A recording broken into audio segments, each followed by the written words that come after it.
Back in India, schools have reopened and students are back in classrooms, but they're not vaccinated. The Drug Controller General of India, the DCGI, is yet to approve Covaxin rollout for children.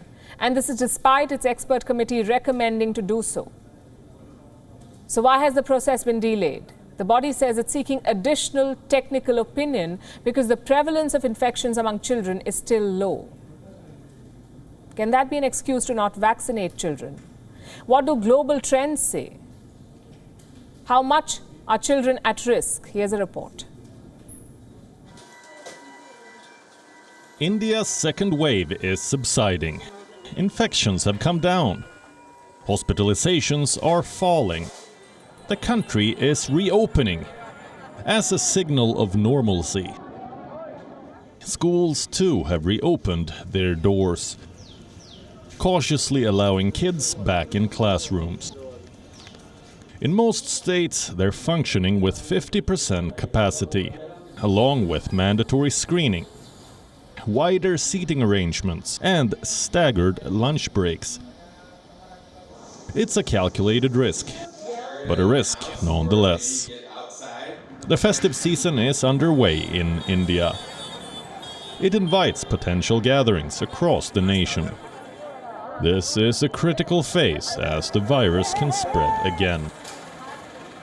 Yet we now have life-saving vaccines. The Niti Aayog says there's no dearth of them. But they aren't being administered to children. The 2 to 18 age group to be specific. The clearances to vaccinate them have been given. The rollout is yet to begin. Should the process be fast-tracked? The indications are strong.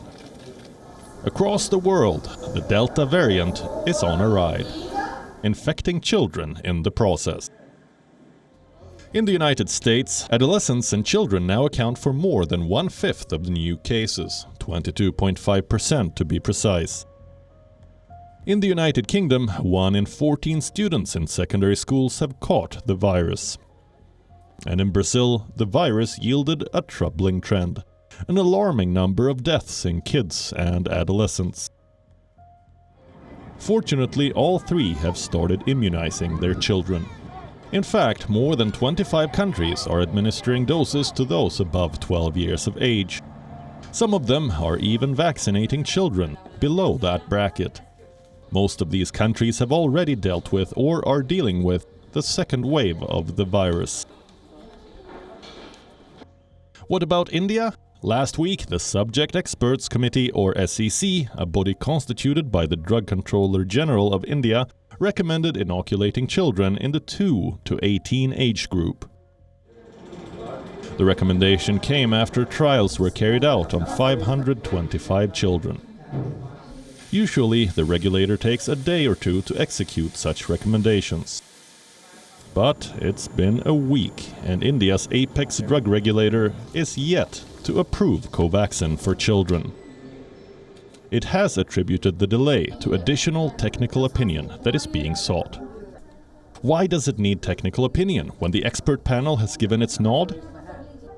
VK Paul, the chief of India's COVID task force, says it's because they want the decision to be taken based on scientific rationale, also based on the supply situation of the child-licensed vaccines.